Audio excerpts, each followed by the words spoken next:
தேவனுக்கே மகிமை உண்டாவதாக. இந்த புதிய நாளிலும் கர்த்தர் உங்களுக்கு அருளும் ஆறுதலின் மன்னா. நீ என் இரக்கத்திலும் என்னை அறிகிற அறிவிலுமே அதிகமாய் வளர வேண்டும் என்று நான் விரும்புகிறேன். ஓசியா 6:6. பலியை அல்ல இரக்கத்தையும் தகன பலிகளை பார்க்கிலும் தேவனை அறிகிற அறிவையும் விரும்புகிறேன்.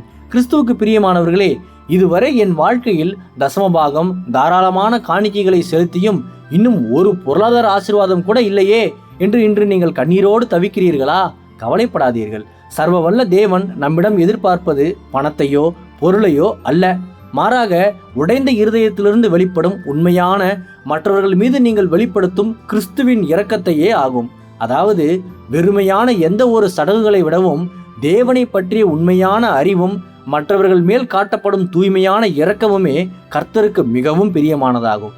இயேசு கூறிய நல்ல சமாரியன் உவமையில் ஆசாரியனும் லேவியனும் விலகிச் சென்ற போது ஒரு சாதாரண சமாரியன் காண்பித்த மெய்யான இரக்கமே தேவனை மகிமைப்படுத்தியது.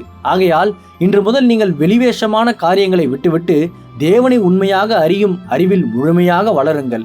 தேவன் உங்களிடம் எதிர்பார்க்கிற இயேசு கிறிஸ்துவின் தூய்மையான இரக்கத்தை மற்றவர்களிடம் அன்போடு காண்பித்து அவர் தரும் உன்னத பொருளாதார ஆசீர்வாதங்களை நீங்கள் முழுமையாக சுதந்திரித்துக் கொள்ளுங்கள்.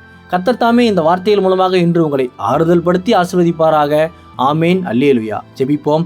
என் அன்புள்ள பரிசுத்த பரலோக பிதாவே, இந்த புதிய நாளுக்காக உமக்கு ஸ்தோத்திரம். இரக்கத்தில் ஐஸ்வர்யம் உள்ளவரே, நீர் விரும்பும் இரக்கத்தையும் உம்மை அறியும் அறிவிலும் அதிகமாய் வளர எனக்கு கிருபை தாரும். இன்று பிறந்த நாள், திருமண நாள் கொண்டாடும் உமது பிள்ளைகளின் இந்த புதிய ஆண்டை உமது நன்மை கிருபையால் முடிசூட்டி ஆசீர்வதியும். பிதாவே, இயேசுவின் வருகையில் நான் அவரோடு எடுத்துக்கொள்ளப்படும்படி என்னை தகுதிப்படுத்தும், தயார்படுத்தும். இயேசுவின் நாமத்தில் ஜெபிக்கிற நீங்கள் நல்ல பிதாவே.